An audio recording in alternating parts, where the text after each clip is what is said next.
Subscribe करें हमारा YouTube channel, bell icon को क्लिक करना ना भूलें, जिससे आगे आने वाले सभी यूट्यूब अपडेट्स, वीडियोस, नोटिफिकेशंस आपको मिलते रहें।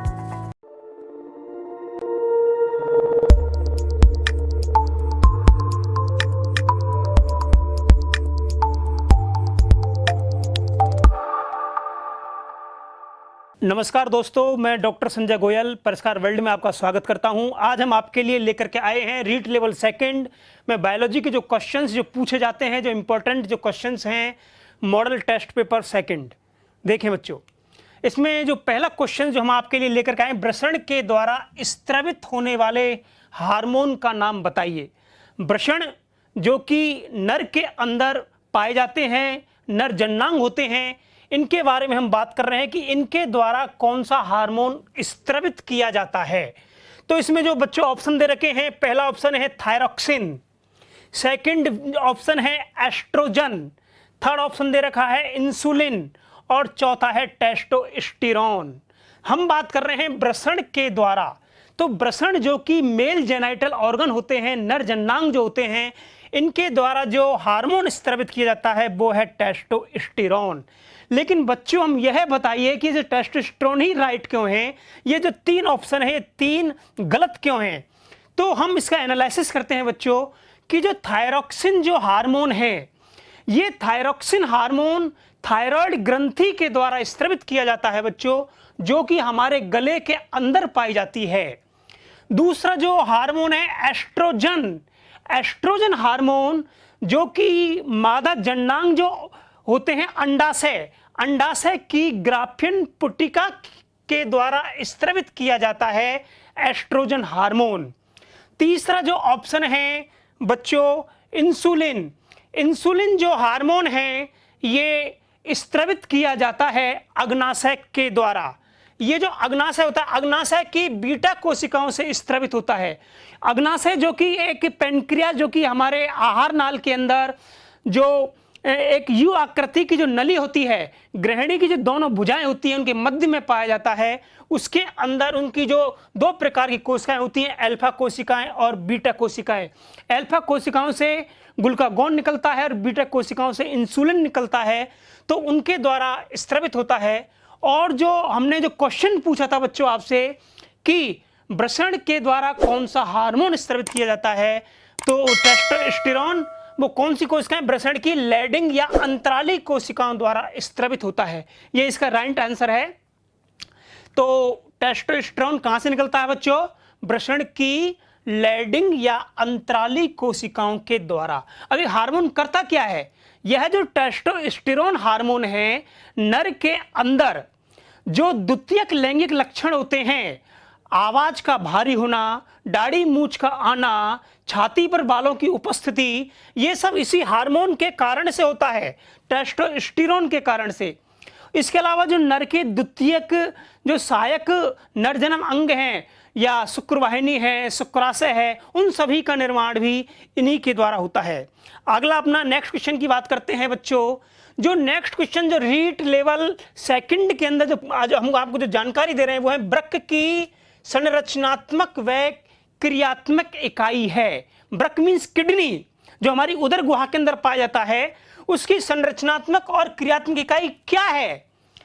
क्योंकि हर कोई भी जो अंग होता है उसकी संरचनात्मक और क्रियात्मक इकाई होती है।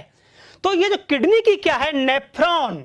Nephron is the right answer. और भी बहुत सारे ऑप्शन दिए गए हैं।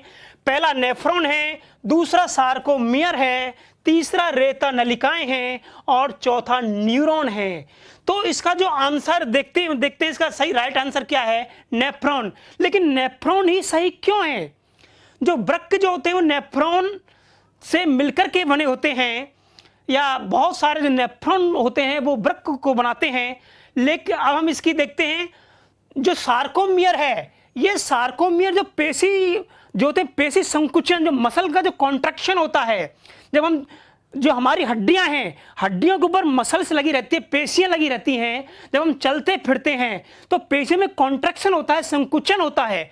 उसकी जो क्रियात्मक इकाई है, संरचनात्मक और क्रियात्मक इकाई, वो क्या कहलाती है? सार्कोमियर। तो सार्कोमियर किसकी संरचनात्मक क्रियात्मक इकाई है? पेशी संकुचन की। और ये पेशियां कहाँ लगी रहती हैं? हड्डियों से लगी रहती हैं, जिससे हमें चलने में, मूवमेंट में आसानी होती है। तीसरा जो है इसमें रेता नलिकाएं। रेता नलिकाएं जो होते वृषण की संरचनात्मक और क्रियात्मक इकाई होती है।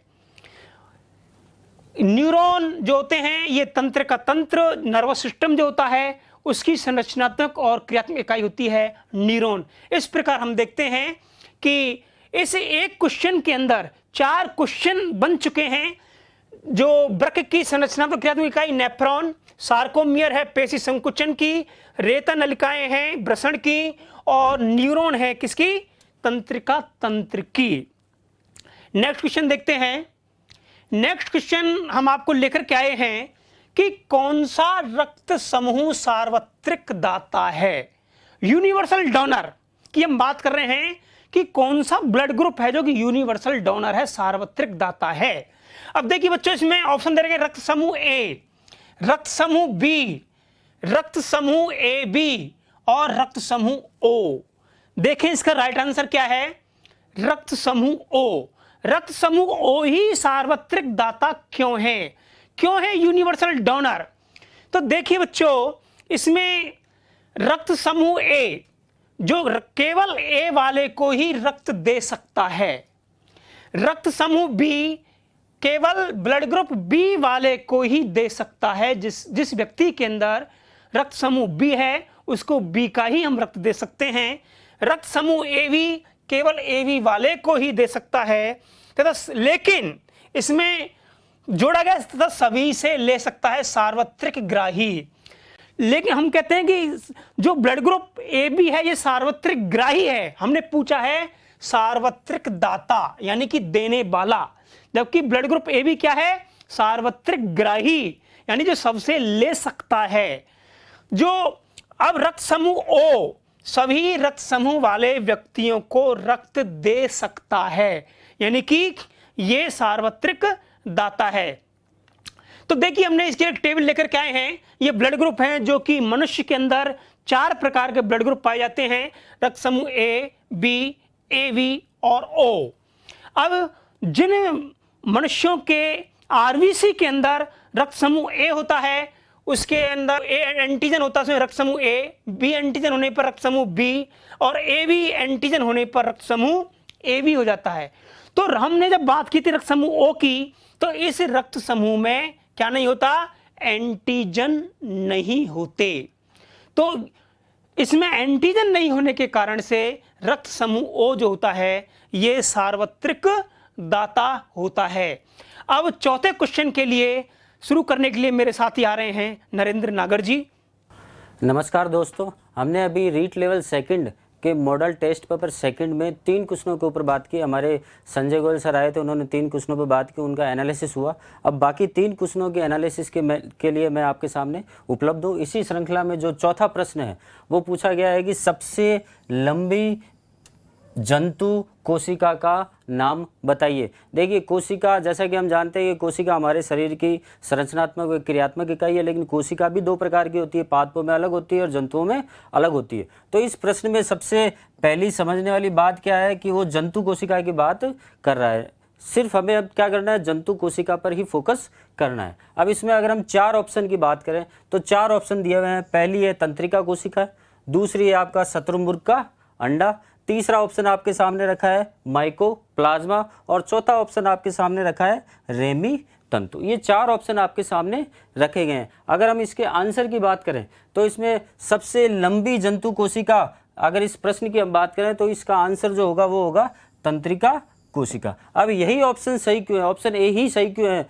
शत्रुमुर्ग का अंडा, माइकोप्लाज्मा और रेमी तंतु, ये 3 ऑप्शन सही क्यों नहीं है? अब हम इस पर बात करेंगे। अभी हम देखिए इसकी व्याख्या। सबसे लंबी कोशिका, जैसा कि हमने कहा था तंत्रिका कोशिका जो है वो सबसे लंबी कोशिका होती है। सबसे बड़ी कोशिका जिसको हम शत्रुमुर्ग का अंडा कहते हैं, जो लगभग 15 से 20 सेंटीमीटर के आसपास होती है। तीसरा ऑप्शन है सबसे छोटी कोशिका और उसके बाद है चौथा ऑप्शन आपके पादपों में सबसे लंबी कोशिका। अब देखिए जंतु कोशिकाओं में तो सबसे लंबी कोशिका कौन सी हो गई, तंत्रिका कोशिका। लेकिन इसी में ही एक प्रश्न निकल के आ रहा है कि अगर उसी क्वेश्चन में आपसे पूछ ले कि सबसे लंबी पादप कोशिका कौन सी होती है, तो वो कौन सी हो जाती है, रेमी तंतु। जैसा कि हमने प्रश्न में देखा था चौथे ऑप्शन में कि रेमी तंतु भी एक ऑप्शन था, तो वो रेमी तंतु ऑप्शन जो है इस प्रश्न का आंसर हो सकता है कि पादपों में सबसे लंबी कोशिका कौन सी होती है। अब इसी श्रृंखला में हम अगले प्रश्न की तरफ बढ़ते हैं।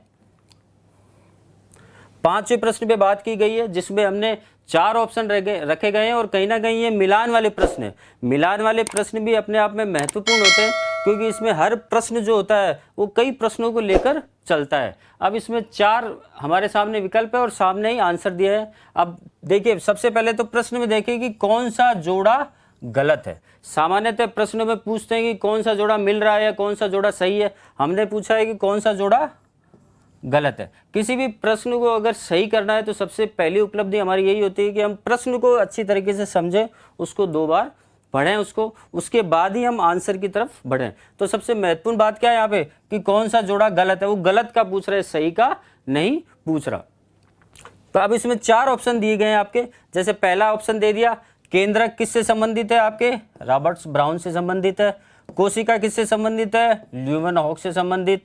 जीव द्रव्य किससे संबंधित है, पुरकुंजे से संबंधित। और कोशिका सिद्धांत किसने दिया, स्लाइडन और स्वान ने। अब अगर हम इसके आंसर की बात करें तो इसमें आंसर आ जाता है आपका कोशिका से संबंधित ल्यूमेनहॉक नहीं है। यानी ल्यूमेनहॉक जो है कहीं ना कहीं बैक्टीरिया या जीवाणु से संबंधित है।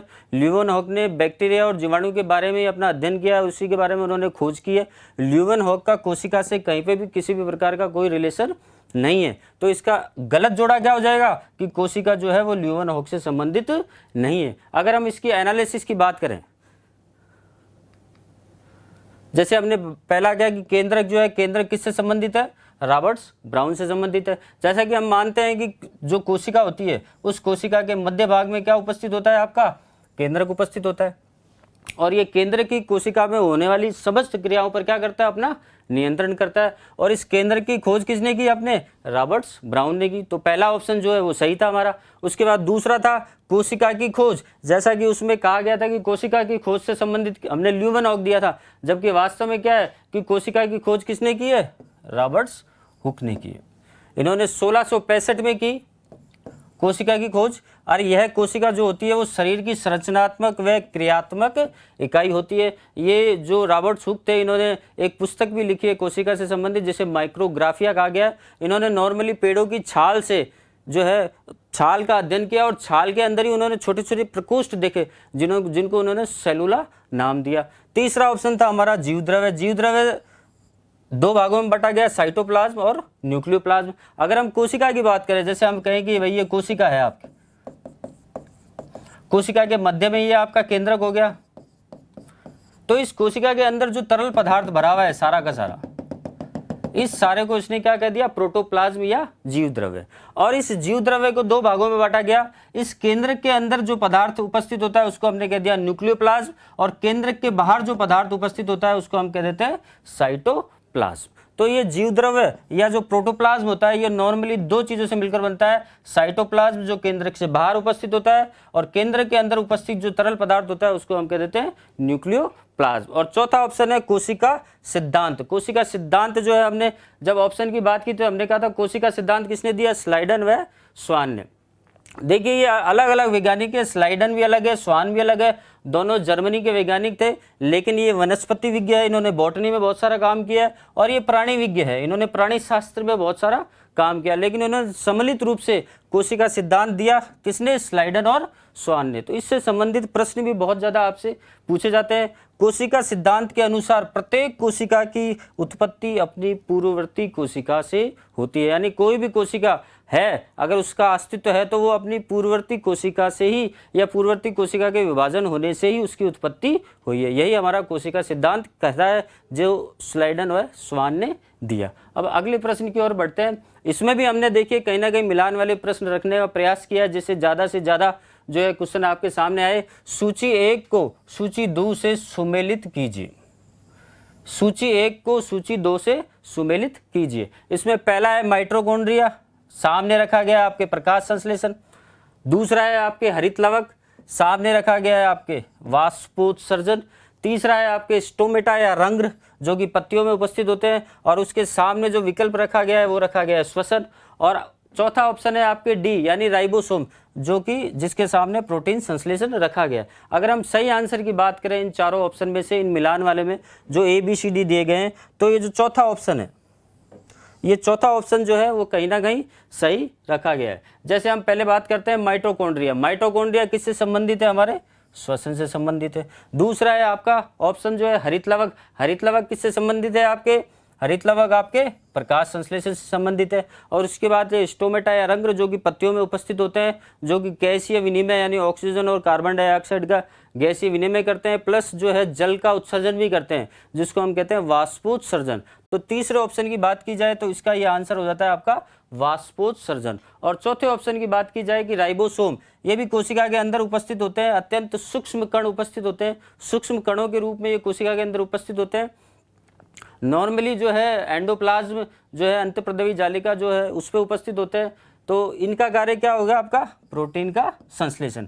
तो आंसर की बात की जाए तो माइटोकॉन्ड्रिया ए आपके 3 ऑप्शन आ रहा है, तो ए का 3 हो गया। बी हरित लवक प्रकाश संश्लेषण, तो बी का आपका 1 हो गया। स्टोमेटा रंध्र यानी जो वाष्पोत्सर्जन की क्रिया कर रहा है, तो सी का आपका 2 हो गया। राइबोसोम जो कि प्रोटीन संश्लेषण की क्रिया करता है। ठीक है दोस्तों, इस तरीके से हमने 6 प्रश्नों पर आज बात की है, और मुझे उम्मीद है कि आपको ये 6 प्रश्न जो है, इन 6 प्रश्नों की जो एनालिसिस है वो अच्छी तरीके से समझ में आई होगी। आगे भी हम जो है कुछ नए प्रश्न, कुछ विभिन्नता को लिए हुए प्रश्न ले आपके सामने उपस्थित होंगे, नए प्रश्नों को लेकर। तो इसके लिए जो है आगे फिर हम आपके सामने उपस्थित होंगे। तो आज के लिए आज यहीं तक ही है। धन्यवाद।